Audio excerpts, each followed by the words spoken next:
அனைவருக்கும் வணக்கம். இன்னைக்கு நான் உங்களுக்கு ஒரு அறிவான கதை சொல்ல போறேன்.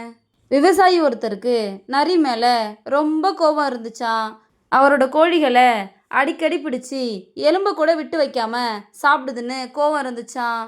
இதுக்கு ஒரு முடிவு கட்டியே ஆகணும்னு ஒரு நாள் நரியை பிடிக்க இரவு நேரத்துல பதுங்கி நரிக்காக காத்துக்கிட்டு இருந்தாராம். நரி வந்ததும் அது மேல சாக்க போத்தி லபக்குன்னு பிடிச்சிட்டாராம். நரிக்கு என்ன தண்டனை கொடுக்கலான்னு யோசிச்சாராம். அதோட வாலில் மண்ணெண்ணெயால் நினச்ச துணியை சுற்றி பற்ற வச்சாராம்.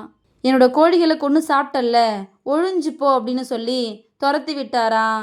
நரி வழியில் விவசாயியோட வயலுக்குள்ளேயே நுழைஞ்சிருச்சான். ஒரு பக்கம் நெற்குவியலும் இன்னொரு பக்கம் முதிர்ந்த கதிரெல்லாம் களை அறுக்கிறதுக்காக இருந்துச்சான். நரி அங்கே போனதால ஏக்கர் முழுக்க தீ பரவி தானியங்கள் எல்லாம் கருகி சாம்பலாக போயிடுச்சான். நிறைய பழி வாங்கிறதா நினச்சி விவசாயிக்கு தான் நிறைய நஷ்டம் ஏற்பட்டுச்சான். இதோட இந்த கதை முடிஞ்சிச்சு. மற்றவங்கள பழி வாங்கும் போது முதல்ல நமக்கு துன்பம் வராமல் பார்த்துக்கணும். அதை தான் இந்த கதை நமக்கு சொல்லுது. இந்த கதை உங்கள் எல்லாருக்கும் பிடிச்சிருக்கும் நம்புகிறேன். இன்னொரு அழகான கதையில் நாளை மாலை 5 மணிக்கு சந்திப்போம். நன்றி.